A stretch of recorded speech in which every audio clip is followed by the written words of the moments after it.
Hello friends, welcome to Kalai kitchen. இப்போ நம்ம Hyderabad Malay chicken gravy எப்படி பண்ணுறதுன்னு பார்க்கலாம் வாங்க. இந்த கிரேவி வந்து சப்பாத்தி, ரைஸ், நான் எல்லாத்துக்குமே சைடிஷாக வச்சு சாப்பிட்லாம். ரொம்ப ரொம்ப டேஸ்டியாக இருக்கும். இதை வந்து எப்படி நம்ம ப்ரிப்பேர் பண்ணி எப்படி நம்ம வந்து செய்கிறதுன்னு பார்க்கலாம். வீடியோவை ஸ்கிப் பண்ணாமல் பாருங்கள், அப்போ தான் உங்களுக்கு புரியும். ஒரு மிக்ஸி ஜார் எடுத்துக்கிறேன். 2 பெரிய சைஸ் வெங்காயத்தை நான் கட் பண்ணி வச்சுருக்கேன். அது கூட நம்ம சேர்த்துக்கணும். 2 பெரிய சைஸ் வெங்காயம் எனக்கு நான் இப்போ எடுத்து வச்சுருக்க 1/2 கிலோ சிக்கனுக்கு 2 பெரிய சைஸ் வெங்காயம். அதே மாதிரி தக்காளி 2 தக்காளி சேர்த்து, அது கூட கட் பண்ணி வச்சுருக்கேன் 2 பச்சை மிளகாயை அது கூட சேர்த்துக்கிறேன். சேர்த்துட்டு நம்ம வந்து கொத்தமல்லி இலைங்க, புதினாவும் அது கூட சேர்த்து கட் பண்ணி அலசி வச்சுருக்கிறேன், அது கூட சேர்த்துக்கணும். சேர்த்துட்டு மூடி போட்டு நல்லா ஃபைனாக அரைச்சிடணும். இந்த கிரேவியை நம்ம அரைச்சிடணும். ஏன்னா இந்த பேஸ்ட்டு தான் வச்சு தான் நம்ம அந்த சிக்கனில் கலந்து நம்ம செய்ய போகிறோம். இதை நம்ம அரைச்சி தனியாக வச்சுக்கலாம். ஒரு பவுலில் 1/2 கிலோ சிக்கன் நான் நல்லா வாஷ் பண்ணிவிட்டு அதை சேர்த்துக்கிறேன். அந்த ஸ்கின்லாம் இல்லாமல் நான் வாங்கியிருக்கேன்.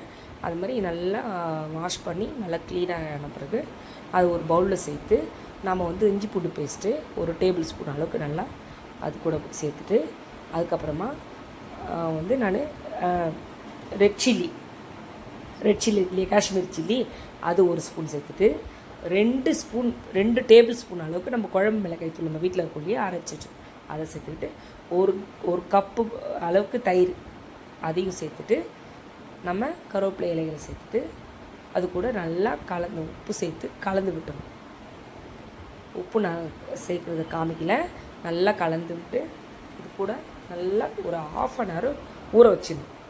ஏன்னா நம்ம வந்து இந்த தயிர் கூட இந்த இஞ்சி பூண்டு பேஸ்ட்டு இந்த காரத்து கூடலாம் நம்ம சேர்த்து நம்ம நல்லா கையில் வச்சு நல்லா பிசைஞ்சி கொடுத்து அதை நம்ம ஊற வைக்கிறதுனால நல்லா சாஃப்டாகிட்டு ஒரு 1/2 hour நல்லா ஊறணும்.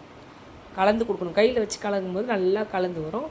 அது கூடவே நம்ம அரைச்சி வச்சுருக்கிற பேஸ்ட்டையும் அது கூட கலந்துக்கணும். சேர்த்தோம்னா நம்ம எல்லாத்தையும் சேர்த்து இந்த மசாலாவோடு சேர்த்து மூடி வச்சிடணும். மூடி வச்சுட்டு இது ஒரு 1/2 hour அப்படியே ரெஸ்ட்டில் விட்டணும். அடுத்து நம்ம ஸ்டவ்வில் ஒரு கடாயை வச்சு, கனமான கடாயாக இருக்கணும், கனமான கடாயை வச்சுட்டு அடி பிடிச்சிடும். ஏன்னா நம்ம எல்லாமே இஞ்சி பூண்டு பேஸ்ட் வெங்காயம் எல்லாமே பேஸ்ட்டாக அரைச்சி வச்சுருக்கோம் இல்லையா. அதனால் ஒரு கடாயில் 150 கிராம் நல்லெண்ணெய், நான் நல்லெண்ணெய் தான் சேர்த்துருக்கேன், நீங்களும் நல்லெண்ணெய் சேர்த்துக்கோங்க. நல்லெண்ணெய் இது கூட நம்ம பட்டரும் சேர்த்துக்கலாம். ஆனால் பட்டர் நான் சேர்க்கலை. இது கூட ஸ்பைசி ஐட்டம் பாருங்கள், பட்டை, லவங்கம், ஏலக்காய், கல்பாசி, நமக்கு ஃப்ளேவருக்கு முந்திரியும் சேர்த்துருக்கேன். முந்திரி, சோம்பு எல்லாம், ஜீரா, சோம்பு எல்லாம் சேர்த்துருக்கேன். இதெல்லாம் சேர்த்து அந்த வாசனை அரோமா வர வரைக்கும் நம்ம கொஞ்சம் நல்லா ஃப்ரை பண்ணணும். அந்த ஏலக்காய் எல்லாமே அந்த ஸ்பைசியோடு சேர்ந்து வெடிக்கிற போது அந்த வாசனை நல்லா வரும். அப்போ அந்த முந்திரியும் நல்லா ப்ரௌன் ஆகிட்டு வரும்போது நம்ம கலந்து வச்சுருக்கிற சிக்கனை மசாலாவோடு சேர்த்து கலந்து வச்சுருக்கோம் இல்லையா, அது கூட ஆட் பண்ணிக்கணும். சேர்த்துட்டு வேறு ரொம்ப பெரிய வேலை இல்லை, இதை கலந்து வச்சுட்டாலே நம்ம டக்குன்னு இது ரெடி பண்ணிடலாம். சூப்பராக இருக்கும். பாருங்கள், ப்ரௌன் ஆகிடுச்சிங்க இல்லையா. இப்போ இந்த சமயம் சிம்மில் வச்சுட்டு நல்லா அது சூடாகிருக்கு இல்லையா, என்ன பொறுமையாக அந்த கிரேவியை அதில் சேர்த்துருங்க. ஏன்னா மேலே தெரிக்கும், அதனால் நான் சொல்கிறேன் பார்த்து. ஏன்னா கிரேவி நிறைய வந்து நம்ம இதில் மசாலா கலந்து வச்சுருக்கோம் இல்லையா, அதனால் மேலே கொட்டும்போது தெரிக்காத அளவுக்கு பார்த்து அதில் சேர்த்துக்கோங்க. சேர்த்துட்டு நல்லா இது கூட நல்லா கலந்து விட்டுட்டு அந்த எண்ணெய் அந்த கிரேவி அந்த சிக்கனோடு சேர்ந்து நல்லா கலந்து விடுங்க. இப்போ தண்ணி எதுவும் சேர்க்கக்கூடாது. நம்ம இப்போவே நம்ம கலந்து விட்டு ரொம்ப ஹையில் வச்சுருந்தீங்க, மேலே தெரிக்கும். அதனால் திட்டமான தீரை வச்சு கலந்து விடுங்க. இதுக்கு மஞ்சத்தூள் சேர்க்கலை, நான் இப்போ மஞ்சத்தூள் சேர்க்குறேன். மஞ்சத்தூள் சேர்த்து நல்லா ஒரு 1/2 ஸ்பூன் சேர்த்துக்கோங்க. ஏன்னா இந்த கிரேவி வந்து மொத்தத்துக்கும் சேர்த்து போடுறதுனால 1/2 ஸ்பூன் நல்லா, ஏன்னா சிக்கன் இல்லையா, அதனால் நல்லா கலந்து விட்டுக்கோங்க. பாருங்கள், இதை மாதிரி நல்லா கலந்து நல்லா இதுக்கு வந்து அந்த காரம், அப்போ தான் உப்பு காரம்லாம் ஏற்கனவே நம்ம ஊற வச்சதுனால அந்த உப்பு காரம்லாம் சேர்ந்துருக்கும். அதனால தான் நான் வந்து இதில் வச்சு சிம்லே வச்சு நல்லா கலந்து விட நம்ம ஊற்றுன எண்ணெய் ஃபுல்லாக அப்சர்வ் ஆகி நம்ம நல்லா திரும்ப மூடி ஒரு 5 நிமிஷத்துக்கு ஒரு முறை மூடி திறந்து இந்த மாதிரி நம்ம கலந்து விடும்போது அது நல்லா குக்காகி வரும். அப்போ தான் நமக்கு வந்து அந்த கிரேவியே கன்சிஸ்டன்சி வந்து சூப்பராக இருக்கும். இது வந்து எடுத்த உடனே நம்ம அந்த பச்சை வாசனை போகிறதுக்குள்ளே நம்ம தண்ணி கிண்ணி ஊற்றிடக்கூடாது. நல்லா இந்த மாதிரி மூடி மூடி வச்சு நல்லா அதை நல்லா வதக்கி விட்டு அந்த ஆயிலே வதங்கி வரணும்.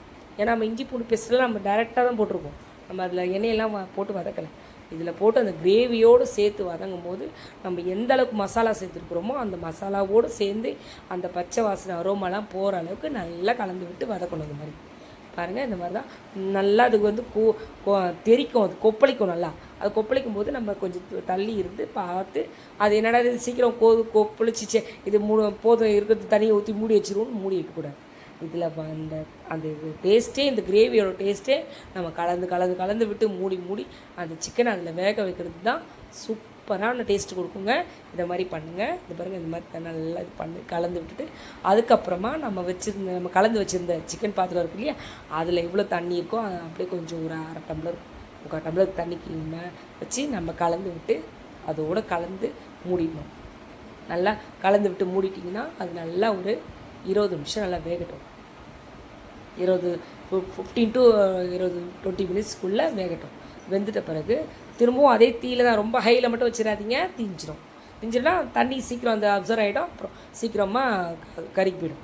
அதனால் இதே மாதிரி கொஞ்சம் பொறுமையாக நிதானமாக விட்டு அதை மூடி வச்சு இந்த மாதிரி நல்லா கலந்து விட்டு இந்த எண்ணெய் நம்ம ஊற்றின எண்ணெய் அரோமாவோட ஃபுல்லாக அப்படியே பிரிஞ்சிடும் பாருங்கள். சூப்பராக இருக்கும் அந்த கிரேவி. இந்த மாதிரி தான் பண்ணணும். கொஞ்சம் பாருங்கள், இப்போ நான் அதை எடுத்து நல்லா கலந்து விட்டு மூடிட்டேன்னா திரும்பவும் திறந்து விட்டு திரும்பவும் அதேமாரி கலந்து பாருங்கள், எண்ணெய் பிரிஞ்சு வருது பார்த்தீங்களா. நம்ம எவ்வளோ கிரேவிக்கு நம்ம 150 கிராம் எண்ணெய் ஊற்றிருக்கோம் இல்லையா, அந்த எண்ணெயே பிரிஞ்சு வந்துடும் அந்த அளவுக்கு. பாருங்கள் எவ்வளோ அழகாக 150. உங்களுக்கு ஜாஸ்தி வேணுன்னா கூட கொஞ்சம் பட்டரோ இல்லை நெய்யோ கூட சேர்த்துக்கலாம். ஆனால் நான் பட்டர் நெய் எதுவும் சேர்க்கல, வெறும் நல்ல நெய்யிலே செஞ்சுருக்கேன். உங்களுக்கு வேணும்னா, ஏன்னா நான் இது கோழிக்கறின்றதுனால சிக்கன், அதனால் கொஞ்சம் சூடாக அதிகமாக இருக்குன்றதுனால நான் நல்லெண்ணெயிலே செஞ்சுருக்கேன், நல்லெண்ணெய் கலந்து செஞ்சுருக்கேன். நீங்கள் உங்களுக்கு விருப்பப்பட்டால் பட்டர் சேர்த்துக்கலாம், இல்லை நீங்கள் நெய் சேர்த்துக்கலாம், எது வேணாலும் சேர்த்துக்கலாம். ஆனால் இது மாதிரி நிதானமாக கலந்து விட்டு இந்த கிரேவியை ஒரு பொறுமையாக இந்த மாதிரி செஞ்சோம்னா தான் அவ்வளோ டேஸ்டியாக இருக்குங்க. நீங்கள் வீட்டில் ட்ரை பண்ணி பாருங்கள், ரொம்ப ரொம்ப அருமையாக இருக்குங்க, செம்ம டேஸ்ட்டாக இருக்குங்க. இது எல்லாத்துக்குமே சைட் டிஷ்ஷாக வச்சு சாப்பிட்லாம். பசங்களுக்கு ரொம்ப விருப்பமாக இருக்கும். இது மாதிரி வீட்டில் செஞ்சு பாருங்கள், ரெஸ்டாரண்ட் ஸ்டைலில் இருக்குங்க, ரொம்ப ரொம்ப டேஸ்டியாக இருக்கும். இதில் ரொம்ப நம்ம போடுறது ஆகாகோன்னு வேறு ஏதோ மசாலாலாம் போடுறீங்க, நான் போட்ட மசாலா தாங்க, சூப்பராக இருக்கும். கலை கிச்சனை சப்ஸ்கிரைப் பண்ணுங்கள், ஷேர் பண்ணுங்கள். தேங்க்யூ, பாய்.